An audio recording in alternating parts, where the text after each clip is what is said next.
একটি ক্ষুদ্র পিঁপড়া। সে দেখল বিশ্বের সবচেয়ে প্রতাপশালী বাদশার সেনাবাহিনী এগিয়ে আসছে। নিজের দলকে বাঁচাতে সেই পিঁপড়াটি এমন একটি ভাষণ দিল যা শুনে থমকে গেলেন স্বয়ং বাদশাহ সুলাইমান আলাইহিস সালাম। তিনি মুচকি হাসলেন এবং পিঁপড়ার সেই কথা শুনে আল্লাহর শুকরিয়া আদায় করলেন। ইতিহাসে প্রথমবারের মতো একটি চিঠি লেখা হলো যার শুরুটা ছিল বিসমিল্লাহির রহমানির রহিম দিয়ে। সেই চিঠি দেখে এক রানী ভয়ে ও বিস্ময়ে বলে উঠলেন, এটি এক সম্মানিত চিঠি।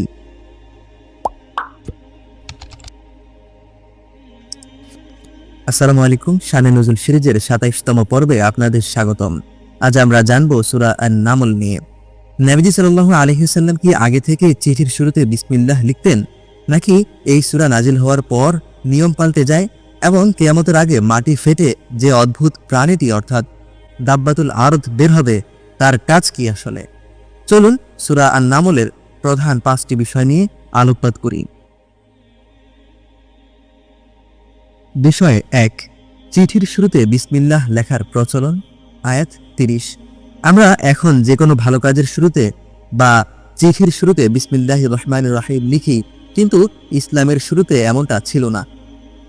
রাসূলুল্লাহ সাল্লাল্লাহু আলাইহি ওয়াসাল্লাম প্রথমে কুরাইশদের প্রথা অনুযায়ী চিঠির শুরুতে লিখতেন বিসমিকা আল্লাহুম্মা, আপনার নামে হে আল্লাহ।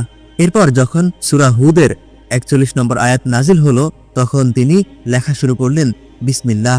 এরপর যখন সূরা বনী ইসরাঈলের ১১০ নম্বর আয়াত নাজিল হলো তিনি লেখা শুরু করলেন বিসমিল্লাহির রহমান।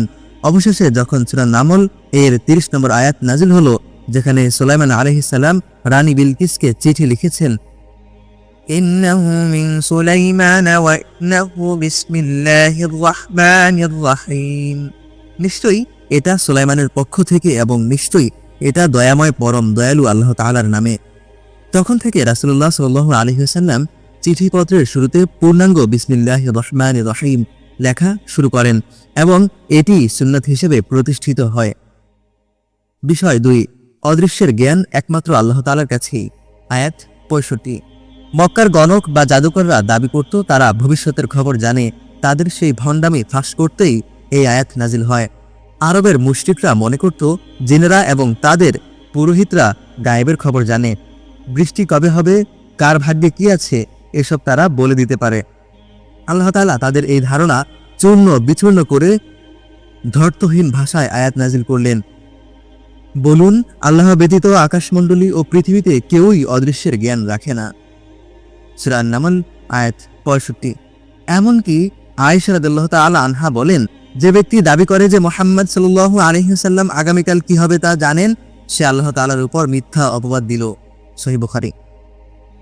বিষয় ৩, দাব্বাতুল আরদ বা অদ্ভুত প্রাণী। আয়াত ৮২। কিয়ামতের ঠিক আগে মাটি ফেটে এক অদ্ভুত প্রাণী বের হবে যা মানুষের সাথে কথা বলবে। মক্কার কাফেররা কিয়ামতের আলামত সম্পর্কে বারবার জিজ্ঞেস করত। আল্লাহ তাআলা কিয়ামতের অন্যতম বড় একটা আলামতের কথা এই সূরা জানালেন, যখন তাদের উপর অর্থাৎ কিয়ামতের ফয়সালা হবে তখন আমি তাদের জন্য মাটি থেকে এক প্রাণী অর্থাৎ দাব্বাতুল আরদ বের করব যা তাদের সাথে কথা বলবে। সহিহ মুসলিমের হাদিসে এসেছে, রাসূলুল্লাহ সাল্লাল্লাহু আলাইহি ওয়াসাল্লাম বলেছেন, কিয়ামতের বড় আলামতগুলোর মধ্যে সর্বপ্রথম যা প্রকাশ পাবে তা হলো পশ্চিম দিক থেকে সূর্যোদয় এবং পূর্বাহ্নে মানুষের সামনে দাব্বাহ বা অদ্ভুত প্রাণীর আত্মপ্রকাশ। এই প্রাণীটি মুমিন এবং কাফেরদেরকে আলাদা করে চিহ্নিত করে দেবে। বিষয় ৪, সুলাইমান আলাইহিস সালাম ও পিঁপড়ার কথোপকথন। আয়াত ১৮-১৯। এই সূরার নামকরণই হয়েছে আন-নামল বা পিঁপড়া নামে। কিন্তু কেন? মক্কার ইহুদি এবং কুরাইশরা নবীজিকে সাল্লাল্লাহু আলাইহি ওয়াসাল্লামকে পরীক্ষা করার জন্য পূর্ববর্তী নবীদের খুঁটিনাটি ইতিহাস জিজ্ঞেস করত। আল্লাহ তাআলা সুলাইমান আলাইহিস সালাম এর ক্ষমতার ব্যাপ্তি বোঝাতে এই ঘটনা নাজিল করলেন। সুলাইমান আলাইহিস সালাম যখন তার বিশাল বাহিনী জিন, মানুষ ও পাখি নিয়ে যাচ্ছিলেন তখন এক পিঁপড়া বলেছিল, হে পিঁপড়ার দল, তোমরা তোমাদের গর্তে প্রবেশ করো যেন সুলাইমান ও তার বাহিনী তোমাদের পিষ্ট করে না ফেলে তাদের অজান্তেই। সূরা আন-নামল আয়াত ১৮। সুলাইমান আলাইহিস সালাম এই কথা শুনে হাসলেন এবং আল্লাহর শুকরিয়া আদায় করলেন।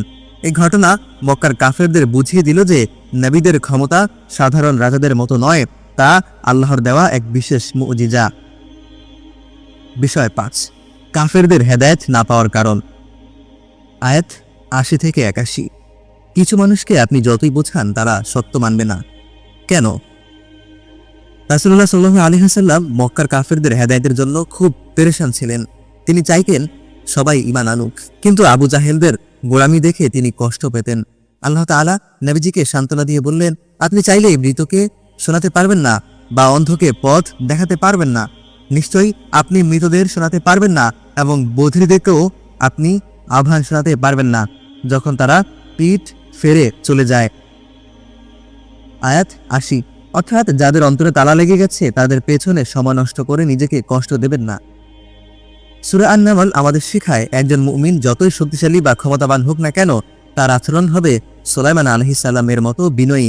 একটি ছোট্ট পিঁপড়ার অধিকারকেও তিনি তুচ্ছ মনে করেননি। আর আমরা জানলাম কোনো কিছু লেখার শুরুতে বা মেসেজ পাঠানোর শুরুতে বিসমিল্লাহ লেখাটা সরাসরি এই সূরা থেকে আসা একটি সুন্নাত।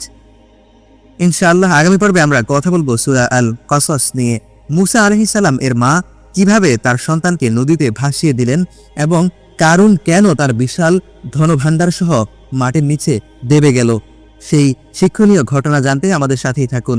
ভিডিওটি ভালো লাগলে লাইক ও শেয়ার করবেন এবং আমাদের পূর্বের পর্বগুলো দেখতে কমেন্টে দেওয়া লিংকে ক্লিক করুন। আসসালামু আলাইকুম ওয়া রাহমাতুল্লাহ। Ya Rahman